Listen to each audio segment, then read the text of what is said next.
Good afternoon, everyone. Hope you all are having a great day so far. So today, in front of me, I have this AirPods Pro, first generation, and similar to other Bluetooth headsets, pairing this device to a Mac OS or Windows system tends to be as simple as holding the designated pairing button until some type of flashing light indicates the device is in pairing mode. The device is selected in the Bluetooth interface on the Mac OS or Windows computer, and the device is then paired. So, at most, a couple minutes, unless there's some type of problem or incompatibility. However, at the time of this video, on the latest iteration of Ubuntu, this process overall is plagued by various issues born from seemingly less than ideal design decisions. And I'm not sure if these same issues impact other Linux distros, though I wouldn't be surprised if they did. But thankfully, there seems to be a pathway forward, with a little bit of legwork done on the user's part to make some changes to the default Bluetooth configuration, so that not only can our Bluetooth headsets be detected and paired by Linux, but also restoring the embedded microphone functionality so that we may use these headsets with all this basic and at this point expected functionality restored. So with that being said, in today's video, I will be going through the process of pairing this first gen AirPods Pro to Ubuntu and utilizing the microphone. So without further ado, feel free to sit back, relax, and we can get started. So here we are at the Surface Pro 3. Currently we're utilizing Ubuntu 22.04.4 LTS, which is, at the time of this video, the most recent iteration of Ubuntu.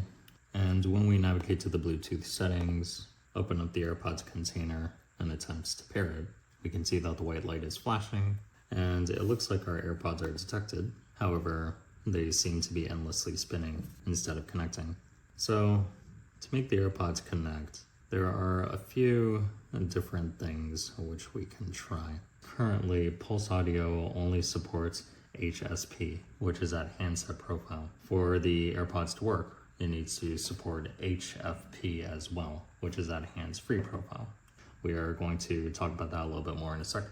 But the first thing that we're going to attempt to do here, if you are also having similar issues with Pulse Audio and you navigate to Bluetooth, if you try to connect your AirPods once again and they are detected, however, they are not connecting, here is one thing you could try.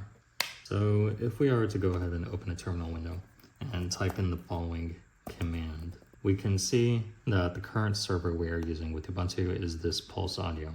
The issue with Pulse Audio is that currently it only supports the HSP protocol, which is at handset profile. For the AirPods to work, it needs to support hands-free protocol. And we are going to get a little bit deeper into that in just a second. But the first thing that we're going to attempt here is to first start by updating Pulse Audio. And we are going to start with sudo apt-get update to update that list. Then, once that process is completed, we are going to try to see the information that's generated from installing Pulse Audio with this command. And it looks like none were upgraded, none newly installed, 0 to remove, 53 not upgraded. So it looks like there is some upgrade potential here. And to proceed with upgrading Pulse Audio, we can go ahead and enter this command, enter Y to confirm, and once that process completes, we can go ahead and attempt to resynchronize our Bluetooth headset to Linux. And you may not even need to do this, honestly, because if you're running the latest updates and the latest upgrades, at some point this information might be obsolete.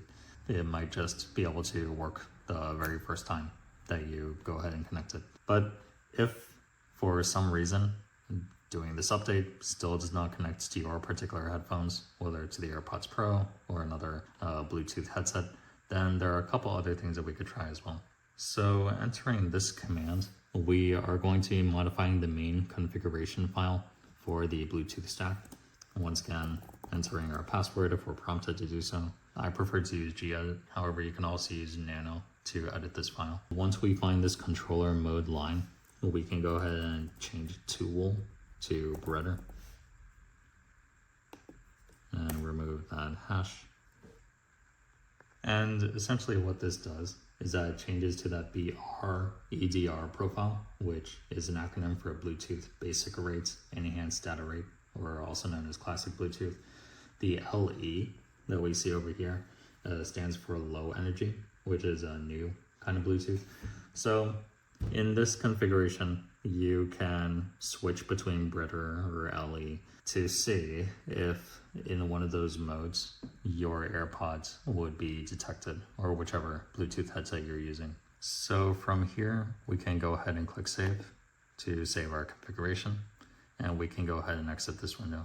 So after making that change and saving our configuration, we can restart Bluetooth by utilizing this command and entering our password if we are prompted to do so, and that will go ahead and restart the Bluetooth service. However, if for whatever reason you go into Bluetooth settings and you no longer see any devices, at this point we can go ahead and do a quick restart of our computer and then try to reattempt connecting to the Bluetooth device. At this point, if for whatever reason Linux is still not pairing with your Bluetooth device, you can go ahead and try removing BTUSB with this command, adding it again with the sudo command. At this point, your AirPods should be able to connect. You should be able to navigate over to sound. We should be able to select our output device and being able to test the left and the right AirPods as well. So at this point, the AirPods should be connected to Linux for sound playback, that is high fidelity sound playback. However, if you are still running into issues, or if for some reason it's still not connecting, you can go ahead and leave a comment down below. We can go ahead and try to find a solution for that if one exists. So at this point, we're feeling pretty good. We were able to get the AirPods Pro connected, and we tested it in YouTube or whatever music they listen to. The sound output is pretty good. However, if we were to open a command window, let's go ahead and navigate back to settings, sound, and just for kicks, changing that high fidelity playback selection to this hands-free head unit. And after we have selected that Bluetooth input device, we go ahead and use a record to record sound. We can hit enter and test the recording. 1, 2, 3, 1, 2, 3. Let's go ahead and stop the recording. And if we open up our home folder and try to play this file, we can see that no sound was captured.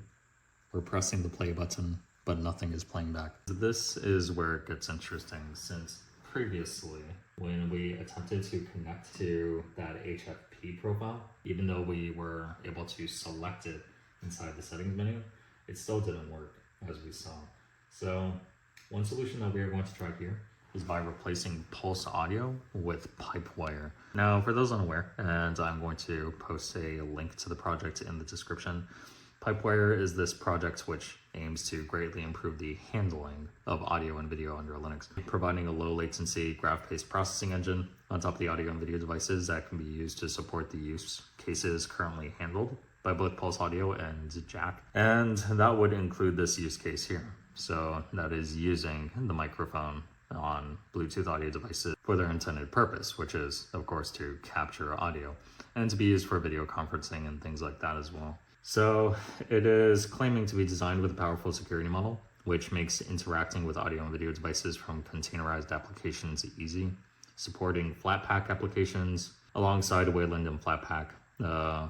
They are expecting PipeWire to provide core building block for the future of Linux application development, including things such as capture and playback of audio and video with minimal latency, real-time multimedia processing on audio and video, multi-process architecture to let those applications share multimedia content, as well as seamless support for Pulse Audio, Jack, also GStreamer applications, and sandboxed application support.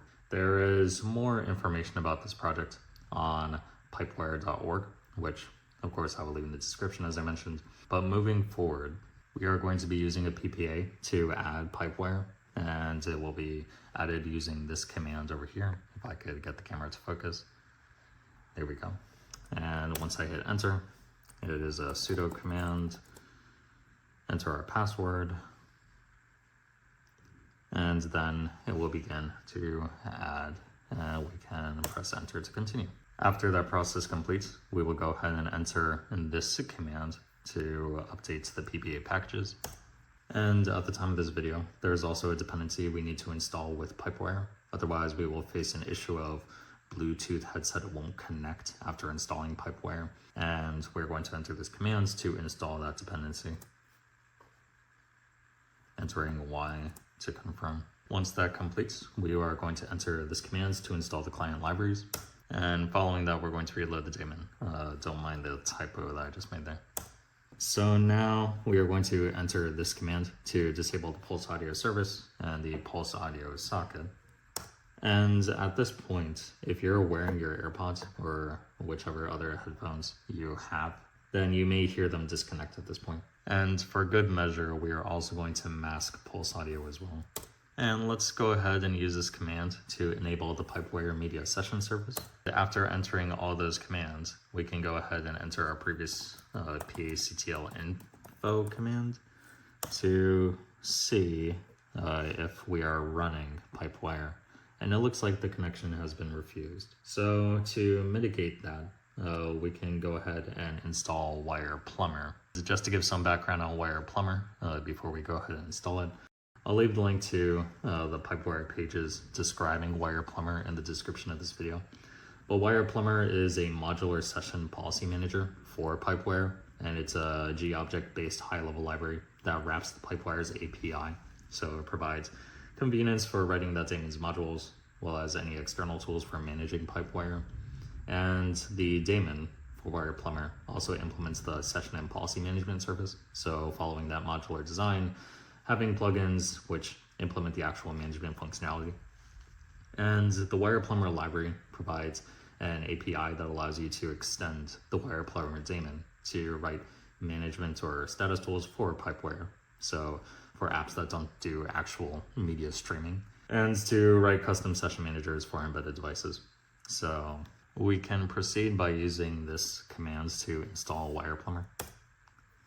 Entering sudo again since I opened a new terminal window, and entering Y to confirm. And after we have installed the WirePlumber, we can restart the PipeWire pulse socket and the service, making sure that it is running. And we can see here now, after running the PipeCTL info command, now instead of just pulse audio, we're running pulse audio on PipeWire on the latest revision of PipeWire. So now we can go ahead and test our microphones.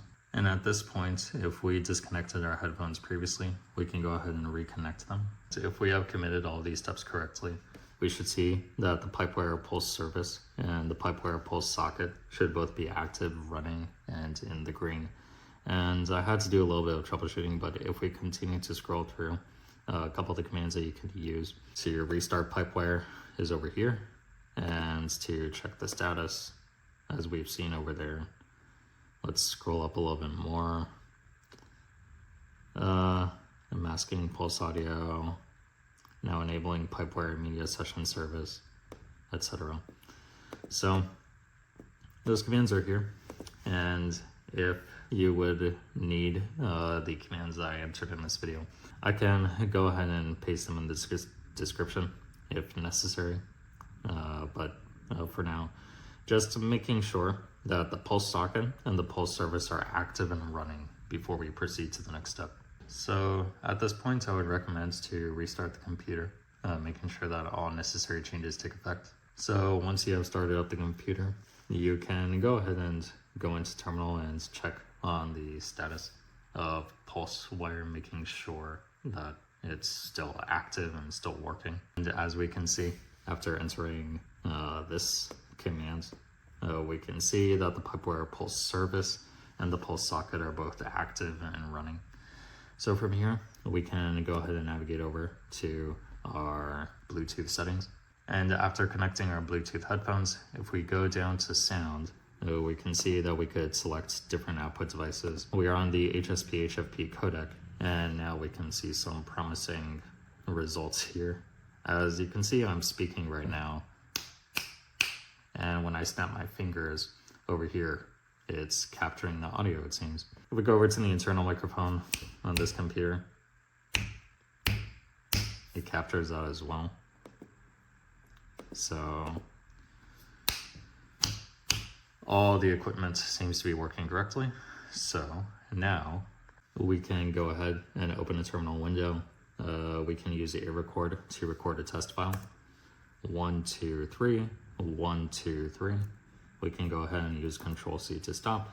And if we navigate to our home folder and open the file,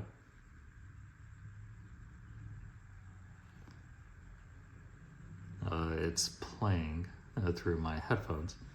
But if I were to disconnect the headphones and just play the file through the speakers, 1, 2, 3, 1, 2, 3, we can go ahead and as we can see, the audio has been captured and it's working as intended.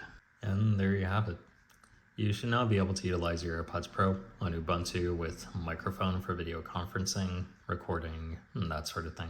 It's definitely not the best mic in the world. You could definitely hear some distorting at higher volumes, for example, but it's more or less serviceable, and I imagine similar headphones could work as well. However, I've not tested that, so hopefully some folks can chime in down in the comments to share their experiences with various Bose, JBL, Sony variants, and otherwise. Also, if you want to roll back the changes we did with PipeWire and want to stick with Pulse Audio for some reason, I'll post the commands to revert the changes made to re-enable the Pulse Audio service and socket in the description. But that being said, I hope this content was helpful. Once again, thank you all for watching, and I hope you all have a great day. Take care.